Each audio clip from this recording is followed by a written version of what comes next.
Interesting question. இதில் என்னென்னா அதே ட்ரையாங்கிள் தான், ஆனால் அது ரைட் ட்ரையாங்கிள்னு இப்படி இருக்கும் கரெக்டாக, இந்த ஷேப்பில் இருக்கும். இது வந்து நமக்கு இந்த ஷேப்பில் இருக்கும், ஒரு நார்மல் ட்ரையாங்கிள் மாதிரி இருக்கும். அந்த மாதிரி மாற்றணும். இதை வந்து கன்சோல் லாகில் போய் நீங்கள் மாற்றுறது ரொம்ப ஈஸி. என்ன பண்ணலான்னா, இந்த கன்சோல் லாகில் போய் அங்கங்கே ஸ்பேஸ் மட்டும் கொடுத்துக்கலாம். இங்கே ஒரு ஸ்பேஸ் கொடுத்துட்டு, இங்கே ஒரு ஸ்பேஸ், இங்கே ஒரு ஸ்பேஸ் கொடுத்துட்டு, இங்கெல்லாம் ஸ்பேஸ் கொடுத்துட்டு, இது ஒரு ஸ்பேஸ், ஃபஸ்ட்டு இது ஒரு ஸ்பேஸ் கொடுத்து சென்டர் பண்ணிக்கணும். அப்புறம் இது இப்படி சென்டர் பண்ணணும். இப்படி சென்டர் பண்ண ஓரளவுக்கு வந்துருச்சா? இப்போ பார்த்தீங்கன்னா அந்த ட்ரையாங்கிள் வந்துருச்சு.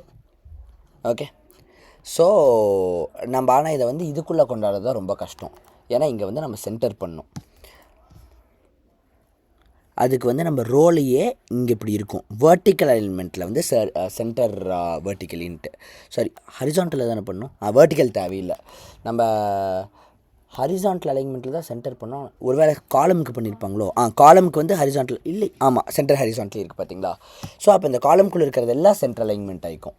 புரியுது என்னன்ட்டு? இந்த ரோ எல்லாமே எங்கே இருக்குது? இந்த காலம்குள்ளே தானே இருக்குது. ஸோ காலமில் வந்து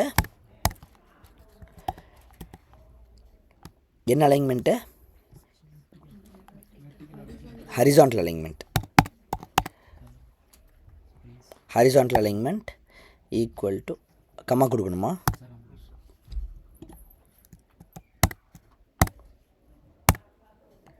ஓகே, இதை கொடுத்துட்டோம்னா வந்துருச்சு பார்த்தீங்களா. இப்போது இவ்வளோ தான். ஆனால் ஸ்விஃப்ட்டில் இது இவ்வளோ ஈஸி கிடையாது. ஸ்விஃப்ட்டில் வந்து இதை பண்ணுறது ரொம்ப கஷ்டப்படணும். ஸ்விஃப்ட்டில் வந்து டிஃபால்ட்டாகவே இப்படி தான் வச்சுருப்பான், திருப்பி இப்படி கொண்டாடுறதுக்கு தான் ரொம்ப கஷ்டப்படணும். அந்த மாதிரி இதில் உங்களுக்கு வந்து இந்த கன்வீனியன்ஸ் வச்சுருக்கறனால நீங்கள் உங்களுக்கு வேணுங்கிறதெல்லாம் பண்ணலாம். அவன் அப்படிலாம் பண்ண விட மாட்டான். அவ்வளோதான், இதுவும் முடிஞ்சிருச்சு. ஸோ இதோட நான் வீடியோ மட்டும் நிறுத்த போகிறதில்ல. இது இல்லாமல் உங்களுக்கு வந்து சேலஞ்ச் கொஷின் சொல்லிடுறேன். இதில் உங்களுக்கு ரொம்ப ஈஸியிலேருந்து ஆரம்பித்து எல்லா கொஷின்ஸுமே போகும். கடைசியில் இந்த அளவுக்கு வரும். ஒரு சிலர் இதுவே முடிச்சிட்டிங்கன்னு நினைக்கிறேன். இதில் வந்து என்னென்னா, நீங்கள் வந்து ஒரு ஃபோட்டோ வைக்கணும், அதுக்கப்புறம் ஒரு டெக்ஸ்ட் வைக்கணும், அதுக்கு ஒரு டெக்ஸ்ட் வைக்கணும். ஸோ யோசிச்சு பாருங்கள் இதை எப்படி பண்ணலான்ட்டு. நீங்கள் வந்து முதல்ல ஒரு காலம் வச்சுக்குவீங்க, ஓகேவா? அந்த காலம்குள்ளே 2 ரோ வச்சுக்குவீங்க. இது ஒரு ரோ, இது ஒரு ரோ. இந்த ஒரு ரோக்குள்ளே என்ன பண்ணுவீங்க?